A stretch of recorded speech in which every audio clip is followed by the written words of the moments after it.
அனைவருக்கும் வணக்கம். நம்ம இன்றைக்கி செய்ய போகிறது பச்சை பட்டாணி வச்சு ஒரு கிரேவி. அதுக்கு தக்காளி ஒரு 4 அரைச்சி வச்சுருக்கேன். இது ஃப்ரெஷ் க்ரீமு ஒரு 2 ஸ்பூன் அளவுக்கு ஃப்ரெஷ் க்ரீமு, மசாலா ஐட்டம் மிளகாத்தூள், மல்லித்தூள், மஞ்சள் பொடி, கரம் மசாலா, இஞ்சி பூண்டு சீவி வச்சுருக்கேன். வெங்காயம் பொடியாக கட் பண்ணியாச்சு. கடலை மாவு ஒரு 3 ஸ்பூன் அளவுக்கு போட்டுக்கோங்க. அது கிரேவி திக்னஸ்க்கு. மல்லித்தழை எல்லாம் வச்சு இப்போ கிரேவி பண்ண போகிறோம். கிரேவிக்கு வெண்ணெய் போட்டுக்கினா உங்களுக்கு நல்லாயிருக்கும் டேஸ்ட்டு. வெண்ணெய் இல்லாதவங்க ஆயில் போட்டுக்கோங்க. மெல்ட் ஆகட்டும்.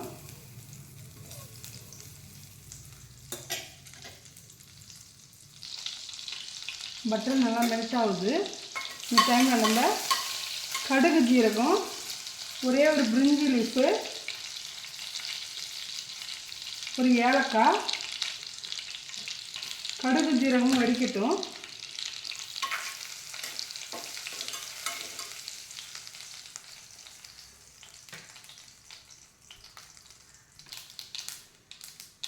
கடுகு நல்லா பொரிஞ்சு வந்துடுச்சு. இந்த டைமில் நம்ம இஞ்சி பூண்டு கட் பண்ணி வச்சுருக்கோம், அதை போட்டுக்கலாம்.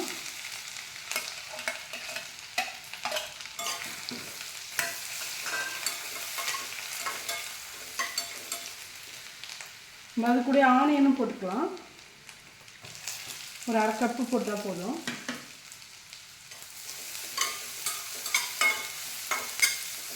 நல்லா வதங்கட்டும்.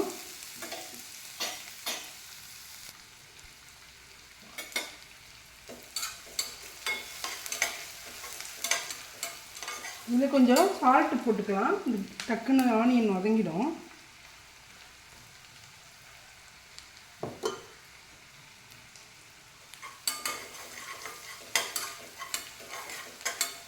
கொஞ்சம் கலர் சேஞ்ச் ஆனால் போதும்.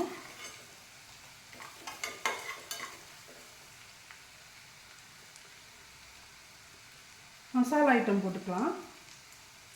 2 ஸ்பூன் மிளகாத்தூள், மல்லித்தூள் 1 ஸ்பூன், மஞ்சள் தூள், கரம் மசாலா.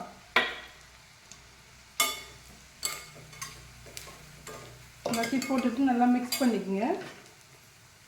இதில் கஸ்தூரி மேத்தி கொஞ்சம் பொடி பண்ணி வச்சுருக்கேன், அதை ஆட் பண்ணிக்கலாம்.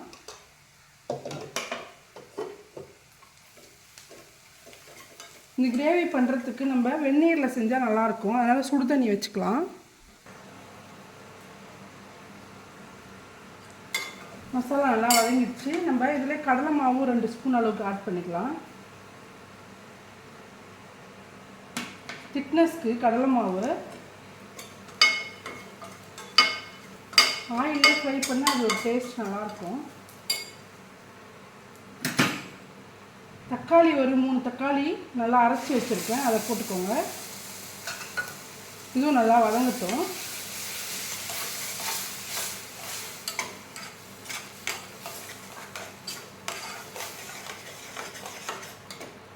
தக்காளி கொஞ்சம் பச்சை வாசனை போனதும் நம்ம பட்டாணி ஆட் பண்ணிக்கலாம்.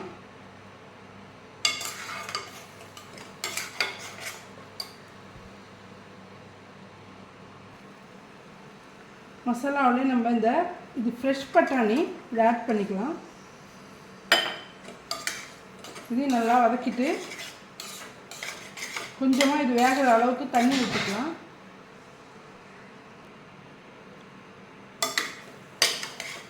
நல்லா கிண்டிட்டு இதில் நம்ம கொஞ்சம் நேரம் மூடி வச்சிடலாம்.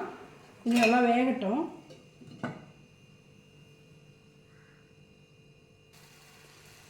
மசாலா நல்லா வதங்கிட்டு இருக்கு. இந்த டைமில் நம்ம ஃப்ரெஷ் க்ரீம் ஒரு 2 ஸ்பூன் அளவுக்கு போட்டுக்கலாம். டேஸ்ட் நல்லாயிருக்கும்.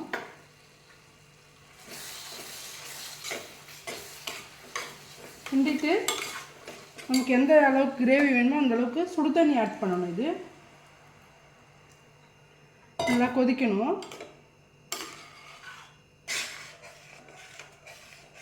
இந்த டைமில் உப்பு காரம் எல்லாமே செக் பண்ணிக்கலாம்.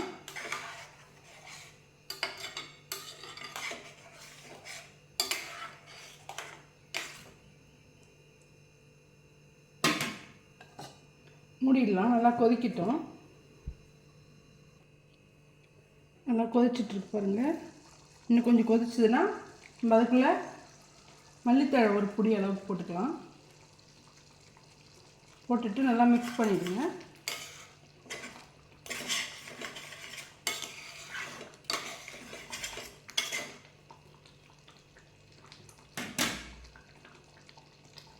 இன்னும் கொஞ்சம் கொதிக்கிட்டோம். ஆனால் கொதிச்சு வந்துட்டுருக்கு பாருங்கள். இந்த டைமில் நம்ம பச்சை மிளகாவை 4ஆக கட் பண்ணி இது மேலே வச்சுக்கலாம்.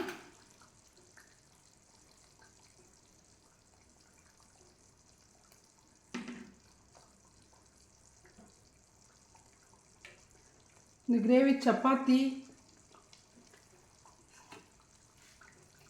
தேங்காய் பால் சாதம் எல்லாத்துக்குமே நல்லா டேஸ்ட்டாக இருக்கும். பாருங்கள் திக்னஸ்ஸு எப்படி நல்லா வந்திருக்குன்னு.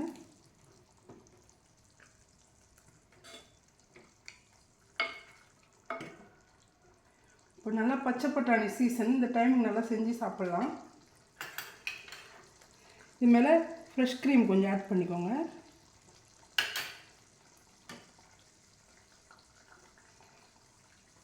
பச்சை பட்டாணி கிரேவி ரெடி ஆயிடுச்சு. இந்த வீடியோ பிடிச்சிருந்தா லைக் பண்ணுங்கள், ஷேர் பண்ணுங்கள், கமெண்ட் பண்ணுங்கள், சப்ஸ்கிரைப் பண்ண மறக்காதீங்க. நன்றி. அனைவருக்கும் வணக்கம். நம்ம இப்போ செய்ய போகிறது கேரட் வச்சு அல்வா.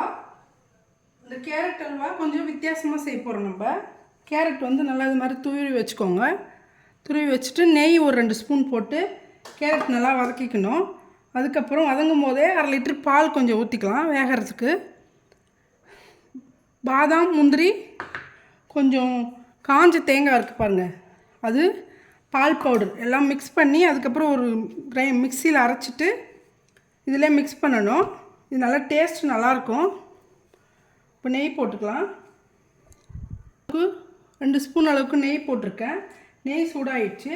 இந்த டைமில் நம்ம இந்த கேரட்டு போட்டுக்கலாம்.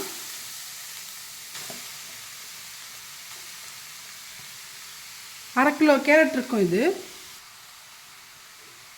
நெய்யில் நல்லா கேரட்டை கிண்டி விட்டுக்குங்க. நல்லா கொஞ்சம் லைட்டாக வதங்கட்டும்.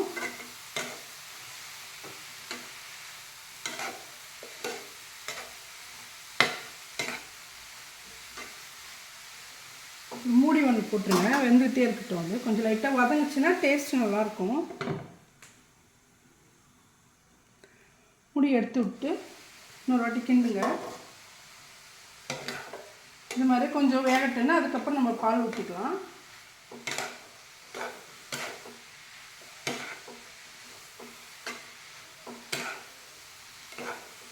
நெய்யிலே நல்லா வதக்கணும். நல்லாவும் இருக்கும், டேஸ்ட்டாகவும் இருக்கும்.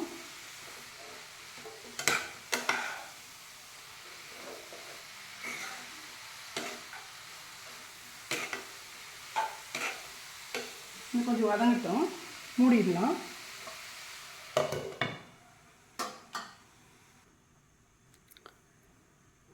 நல்லா வதங்கிடுச்சு. இந்த டைமில் நம்ம பால் ஆட் பண்ணிக்கலாம். பால்லே கொஞ்சம் நேரம் நல்லா வேகணும். பாருங்கள் நல்லா வதங்கிடுச்சு. கொஞ்சம் நல்லா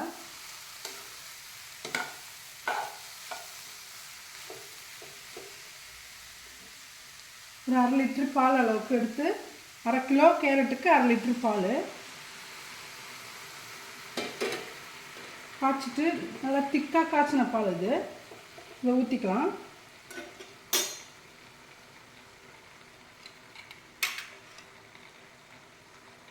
கொஞ்சம் பால் ஏடெல்லாம் எடுத்து வச்சுருக்கேன், அதுவும் நல்லா போட்டால் நல்லா டேஸ்ட் நல்லாயிருக்கும். அதுவும் போட்டுக்கோங்க. போட்டுட்டு மூடிடுங்க. நல்லா கிண்டிட்டு இது நல்லா பாலில் வெந்து சுண்டி வரணும். அந்த பாலும் நல்லா திக்காகணும்.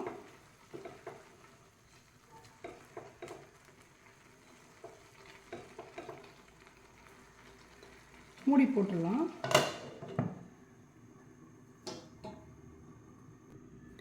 ஒரு மிக்ஸி ஜாரில் ஒரு 10 முந்திரி பருப்பு, ஒரு 6-7 பாதாம் போட்டு இதை ஒரு ஓட்டு ஓட்டிட்டு, அதுக்கப்புறம் நம்ம காய வச்ச தேங்காய் இருக்குது பாருங்கள், டெசிகேட்டட் கோகோனட், அது கொஞ்சம் போட்டுக்கலாம். ஒரு 1/2 கப் அளவுக்கு போட்டு மிக்சியில் இது மாதிரி நல்லா அரைச்சிக்கலாம். அரைச்சதுக்கப்புறம் ஒரு 2 ஸ்பூன் பால் பவுடர் போட்டுக்கணும். எடுத்துகிட்டு ஒரு வாட்டி கிண்டி விடுங்க. நல்லா எல்லா பக்கமும் கலந்து வேகட்டும். பால் நல்லா இது கூட கலந்து வேகுது பாருங்கள். திக்கு பாலால் நல்லா சீக்கிரமாக இதுவாகிடுச்சு பாருங்கள்.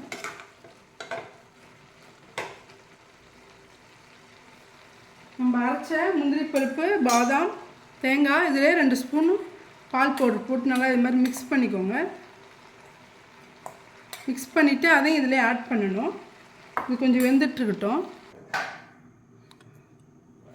நல்லா பால் நல்லா சிந்தி வச்சு பாருங்கள். இந்த டைமில் நம்ம ஏலக்காவை ஒரு 2-3 தட்டி போட்டுக்கலாம். இதிலே சர்க்கரை ஒரு 150 கிராம் போட்டுக்கோங்க. அரை கிலோவுக்கு. இனிப்பு வேணுன்றவங்க 200 கிராம் கூட போட்டுக்கலாம். இதுவும் நல்லா கலந்து வேகணும்.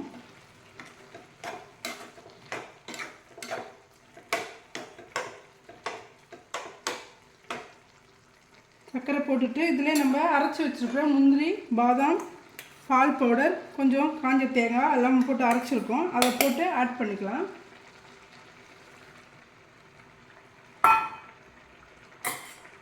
ஆட் பண்ணதை நல்லா மிக்ஸ் பண்ணி விடுங்க. இது நல்லா கலந்து இது கூட வேகட்டும். இந்த தண்ணியே இல்லாத வரும்போது தான் நம்ம கேரட் அல்வா பதம் ரெடியாக இருக்குதுன்னு அர்த்தம்.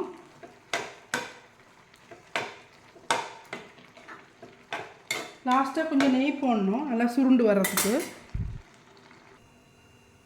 அல்வா எப்படி இருக்குதுன்னு பார்க்கலாம். நல்லா பால் சுண்டி போயிருக்காங்க. இன்னும் கொஞ்சம் சுண்டணும். நல்லா சுண்டி இல்லை சுருண்டு வரணும். இந்த டைமில் கொஞ்சம் நம்ம நெய் போட்டுக்கலாம். ஒரு 2 ஸ்பூன் அளவுக்கு நெய் போட்டால் நல்லா டேஸ்ட்டாகவும் இருக்கும், நல்லாவும் இருக்கும்.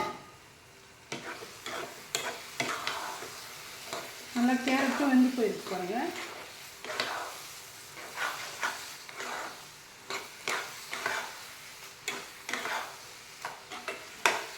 இன்னும் கொஞ்சம் பால் நல்லா சுண்டணும். நல்லா திக்காகிடுச்சு. இந்த டைமில் நம்ம பாதாம் கொஞ்சம் சீவி வச்சு இது மேலே தூவிக்கலாம்.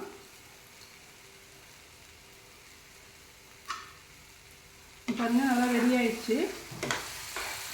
கேரட் அல்வா செய்யறதுக்கும் நல்லா ஈஸியாக தான் இருக்குது. சாப்பிட்றதும் நல்லா டேஸ்ட்டாக இருக்கும்.